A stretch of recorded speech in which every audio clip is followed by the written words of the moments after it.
Government کہہ رہے ہیں کہ ہم مہیلاؤں کو دے رہے ہیں. مجھے یقین ہے کہ آپ بلقیس بانو کو اور ذکیہ جعفری کو ممبر بنائیں گے. مجھے یقین ہے. یہ جو آپ بل لا رہے ہیں، آپ دیش کو بانٹنے کا کام کر رہے ہیں، جوڑنے کا کام نہیں کر رہے ہیں. آپ دشمن ہیں مسلمانوں کے، اس کا ثبوت یہ بل ہے. دیکھیے، اس بل کے انٹروڈکشن سے پہلے ہم نے رول 72 کے تحت اسپیکر کو ہم نے ایک نوٹس بھیجایا تھا کہ ہم اس بل کے انٹروڈکشن کے خلاف ہیں، رائٹ. اور ہمارا ماننا یہ ہے کہ یہ جو بل ہے آرٹیکل 14, 15 اور 25 کا، اس کے پرنسپلز کا وائلیشن کرتا ہے. یہ بل بیسک سٹرکچر جو سمویدھان کا اس کا وائلیشن کرتا ہے، اور خاص طور سے جوڈیشل انڈیپینڈنس کا اور سپریشن آف پاورز کا یہ وائلیشن کرتا ہے. اب اس میں سب سے اہم بات یہ ہے کہ جو وقف بائی یوزر کا سیکشن 3RI ہے، اس کو یہ کہہ رہے ہیں کہ وقف بائی یوزر کو ہم نکال دیں گے. کیسے نکالیں گے؟ کیوں نکالیں گے؟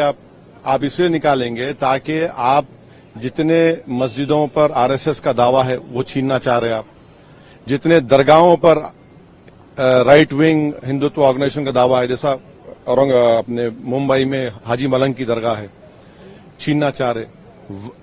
وقف بائی یوزر کا اب نکال کر بول رہے ہیں کہ ڈاکومنٹیشن لے کر 400 سال کا ڈاکومنٹیشن ریونیو سے نہیں نکلے گا تو کیا کریں گے؟ آپ دے دیں گے کیا؟ چینج کر دیں گے؟ یہ ایک سب سے بڑا ڈینجرس اس میں سیکشن ہے. دوسرا اس میں وقف الاولاد کا کلاس 4 کا ہے. دیکھیے، بھارت میں جو قانون ہے نا، وہ کسی کو روکتا نہیں ہے کہ وہ اپنی پراپرٹی کو ول کے ذریعے ڈسپوز کرے یا کسی کو گفٹ دے. تو وہی کوئی مسلمان اگر اپنی اولاد کے لیے وقف کر رہا ہے تو ان کے پیٹ میں درد کیوں ہو رہا ہے؟ ہندو انڈومنٹ بورڈ میں اجازت ہے اس کی، سب جگہ دوسرے گردوارہ پربندھن کمیٹی میں اجازت ہے، تو مسلمانوں کے وقف بورڈ میں کیوں نہیں ہوگا؟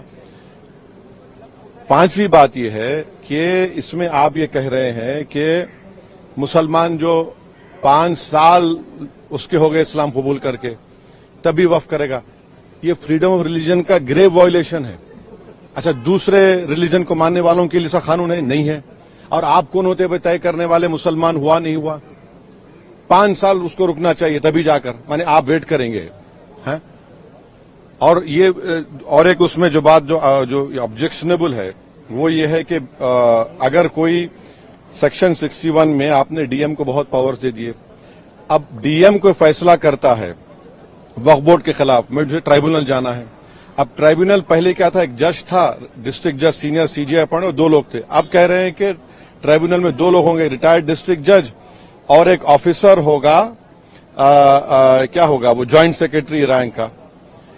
کوئی جوائنٹ سیکرٹری رینک کا آفیسر بیٹھ کر ریٹائرڈ کلیکٹر کے خلاف آرڈر دے گا تو یہ خود اچھا، اور ایک بات، کلیکٹر کیسے جج بنے گا؟ فیصلہ بھی وہی کرے گا، جج بھی وہی کرے گا. یہ پرنسپل نیچرل جسٹس کے خلاف ہے.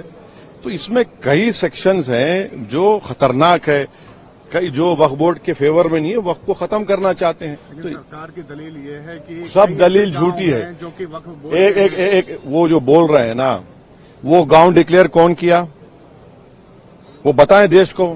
وہ گاؤں ڈکلیئر اگر ہوا ہے تو وقف بورڈ پہ نہیں بولنے پہ نہیں ہوا ہے.